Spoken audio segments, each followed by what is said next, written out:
E voltamos agora à nossa bancada de entrevistas, agora com o Celso Cardoso. Obrigado, Luciano. A gente conversa com o Juliano Medeiros, presidente nacional do PSOL. Boa noite, seja bem-vindo à Hora do Voto. Boa noite, Celso. Imagino que vocês tenham recebido com festa, talvez até um pouco de surpresa também, pelos números apresentados pela Boca de Urna, não?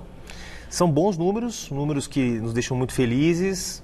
Certamente a gente esperava estar nesse segundo turno, a gente tem dito isso ao longo das últimas semanas, as pesquisas têm apontado isso, né? Datafolha, Ibope, todas as pesquisas essa semana, ou quase todas, apontaram o Guilherme Boulos no segundo turno. Vamos ver se os números da Boca de Urna se confirmam, mas independente de serem 25%, conforme indica a Boca de Urna do Ibope, ou um percentual maior ou menor, nós vamos ter muito trabalho daqui para frente, né? Vocês sabem, a nossa campanha é uma campanha militante, que tem um trabalho muito forte nas redes sociais, na organização de comitês populares, né? Uma organização que parte muito da militância, não é uma campanha apoiada pelo governador, pelo presidente da República, não tem a máquina da prefeitura, não tem cargos de confiança, ou seja, é uma campanha militante que vai exigir da gente muito trabalho, muita preparação para enfrentar um segundo turno absolutamente atípico. São apenas 15 dias de segundo turno, né? Via de regra, os segundos turnos levam de 3 a 4 semanas, né? Em meio a uma pandemia, com todos os cuidados que devem ser tomados. Então, do nosso ponto de vista, claro, um resultado muito importante aqui em São Paulo, mas que vai exigir muito trabalho e muita escuta, principalmente, para poder enfrentar esse segundo turno. Aliás, falando em pandemia, a gente vai continuar sobre o assunto do Boulos no segundo turno, mas vimos imagens da casa cheia, vai ser difícil entrar lá, hein? O pessoal, na verdade, fez um isolamento natural com o portão da casa, não tem nenhum repórter lá dentro, eu não sei se eles vão entrar, inclusive, eu estive lá mais cedo, a ideia é ter ali um isolamento para que o pessoal não se aglomere. Perfeito, vou inserir agora o Josias de Souza, jornalista também do UOL e também da TV Gazeta. Por favor, Josias de Souza, está à sua disposição o Juliano Medeiros. Boa noite. Boa noite. Juliano, muito boa noite. Eu tinha uma curiosidade para lhe perguntar o seguinte: o PSOL teve um desempenho muito bom em São Paulo, até surpreendente pelo volume de votos, pelo que se prenuncia. A votação do Boulos ficou acima do esperado. Está tendo um desempenho também muito bom em Belém, desempenho adequado também. Não sei se terá êxito, mas, enfim, bom desempenho em Florianópolis. Você imagina que, no médio prazo, o PSOL possa substituir o PT como uma alternativa de esquerda? Bom, boa noite, Josias. Um prazer falar com você. Bom, são projetos de esquerda, obviamente, diferentes entre si. Se fossem o mesmo projeto, nós estaríamos no mesmo partido. Então, o PT, o PCdoB... É claro, o PT foi a força hegemônica nas esquerdas no Brasil nos últimos 40 anos. Então, é uma força que tem um peso. Agora, nós trazemos uma proposta nova, né? Uma esquerda que alia as plataformas históricas da esquerda por trabalho, por democracia, com uma nova agenda em defesa do meio ambiente, dos direitos das minorias, da defesa democrática. Então, acho que o pessoal vem para ser uma síntese, digamos, das lutas do nosso tempo. E é possível, sim, que em algumas cidades se torne a principal força de esquerda. Nosso propósito, nosso projeto não é necessariamente superar partido A ou partido B, mas é trazer uma agenda nova, renovada de esquerda para o século XXI, para enfrentar o imenso atraso social, econômico que o Brasil vive, governado, que foi, pela maior parte do tempo, pelas suas elites. E até que ponto essa associação ao PT, seja pelos eleitores que migraram do PT para o PSOL, ou seja, em termos de apoio efetivo, como do presidente Lula, por exemplo, até que ponto isso é positivo, até que ponto isso é negativo, considerando a rejeição que o PT vem sofrendo nos últimos anos? Não, Celso, o pessoal tem plena consciência de que sozinho não é capaz de vencer as eleições. Nós vamos precisar de apoio, vamos precisar articular um conjunto de forças sociais, partidárias, da sociedade, não só partidos políticos, não, mas também movimentos sociais, setores organizados da sociedade, para poder vencer essa eleição. Nós vamos para o segundo turno, se tudo der certo, com 20%, 25% dos votos, nós precisamos fazer 50% para vencer a eleição, então vamos precisar de apoios. O apoio do PT é tão bem-vindo quanto será o apoio do PDT, da Rede, do PCdoB, ou seja, dos partidos que, junto conosco, têm feito oposição ao governo Bolsonaro na Câmara Federal e têm feito oposição ao Dória aqui em São Paulo. Então, o nosso recorte, digamos assim, para manter coerência, uma esquerda que não aceita qualquer apoio de gente envolvida com corrupção, apoio de gente que tem uma agenda diferente da nossa. Nós vamos ter como critério fundamental os setores democráticos, progressistas, que estão em oposição a esses dois projetos. A velha direita do Dória, que tem como representante nessa eleição o Bruno Covas, e a nova direita, ou a extrema direita, representada pelo Bolsonaro. Nós já vencemos uma parte dessa batalha. Colocamos o candidato do Bolsonaro fora do segundo turno. Isso é uma vitória extraordinária para nós da esquerda que estamos lutando contra esse governo.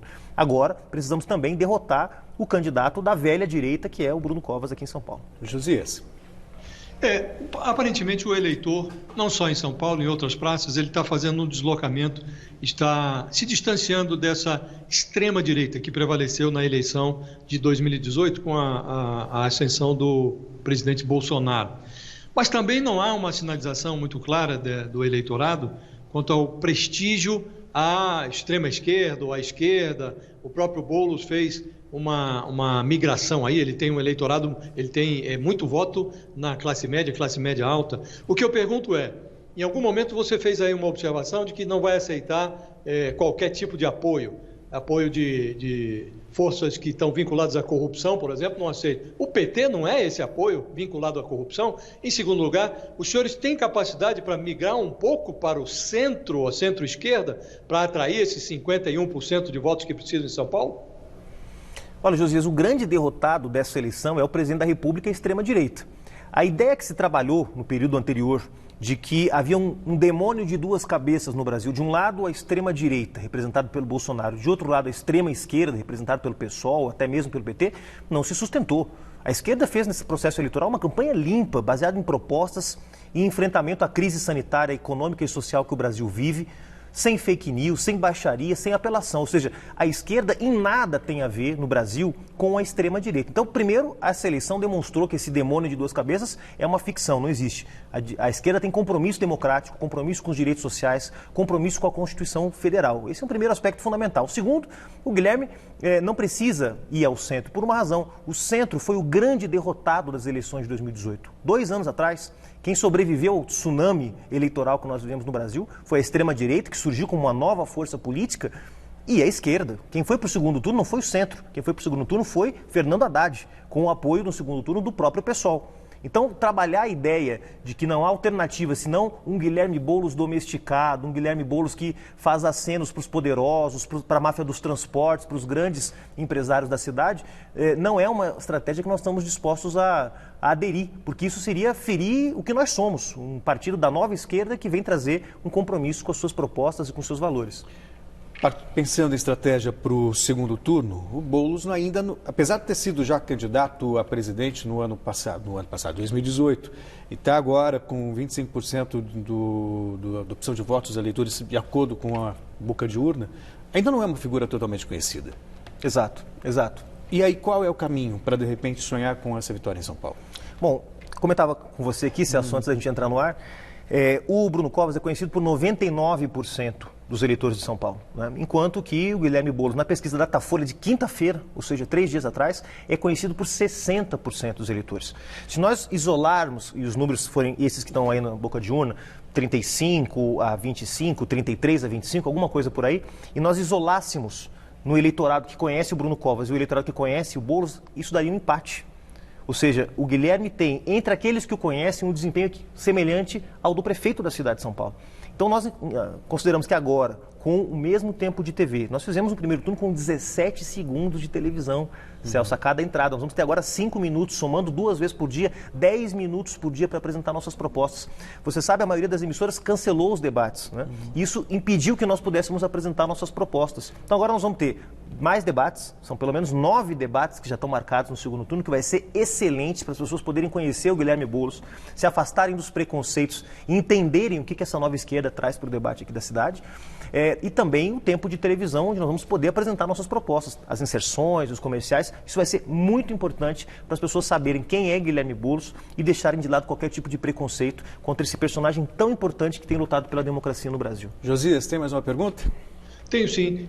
Eu senti falta na resposta do Juliano, a pergunta que fiz sobre o vínculo com o PT. Tudo bem que o PSOL reivindique o voto do eleitorado do PT, mas eu pergunto se essa aliança com o PT, e você mencionou corrupção, eu pergunto, o PT não é hoje uma força identificada com a corrupção? O antipetismo se revelou muito forte desde 2016, vem sendo assim, por conta do envolvimento do partido com corrupção. É uma oportunidade que nós temos, Josias, também de enfrentar esse tema. Primeiro, nós não teremos uma aliança prioritária com qualquer força de oposição. Ou seja, no segundo turno, nossa aliança prioritária não é com o PT, com o PCdoB, com o PDT, com a Rede. Nós queremos os apoios desses partidos, mas nem a soma desses partidos com o PSOL serão suficientes para vencer a eleição. Nós precisamos ter uma parte da cidade conosco. E a cidade, você sabe, melhor do que eu, não se resume às forças partidárias que estão. Então o PT vai ser importante, claro, mas nós também vamos buscar apoio de outras forças partidárias. O segundo, eu acho que você, já na sua pergunta, traz uma parte da resposta.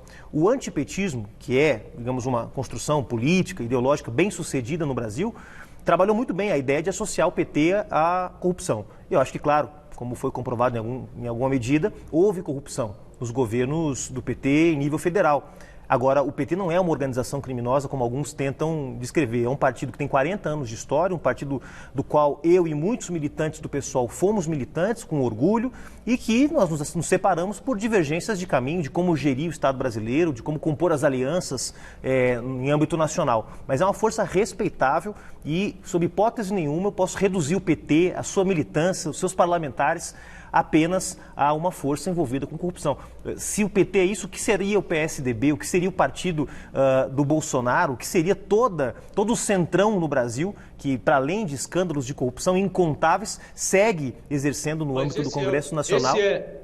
Esse é precisamente o problema, né, Juliano? O PT se equiparou em termos de corrupção a essas forças todas que você está mencionando. O Centrão, PSDB, que em São Paulo tem problemas seríssimos com Alckmin, Serra, quer dizer, o PT está nesse balaio aí. Eu não consigo separar, fazer essa distinção que você faz, não. Eu consigo, Josias, e consigo porque na prática, se o PT quisesse estar participando dos esquemas de corrupção junto com a família Bolsonaro, poderia estar fazendo isso. E não está na oposição junto com o PSOL, junto com o PCdoB, junto com a Rede. Para nós, o critério para compor qualquer tipo de aliança é a defesa da democracia, dos direitos sociais. Eu compreendo que haja uma compreensão de que são todos iguais, mas na prática, na hora do vamos ver, como se diz no popular, o PSDB votou 80% com o governo Bolsonaro no último ano, enquanto o PSOL votou 15%, o PT votou 20%. Então, não há que se comparar, sob hipótese nenhuma, as forças da oposição que estão lutando por democracia, por direitos sociais, por soberania, com o centrão, onde está o PSDB, ou mesmo a extrema-direita bolsonarista. Bom, nós temos que encerrar. Josias, muito obrigado pela participação na entrevista. E, Juliano, também muito obrigado pela presença aqui na Hora do Voto. Obrigado, Juliano Medeiros, presidente nacional do PSOL. Laerte e Luciana.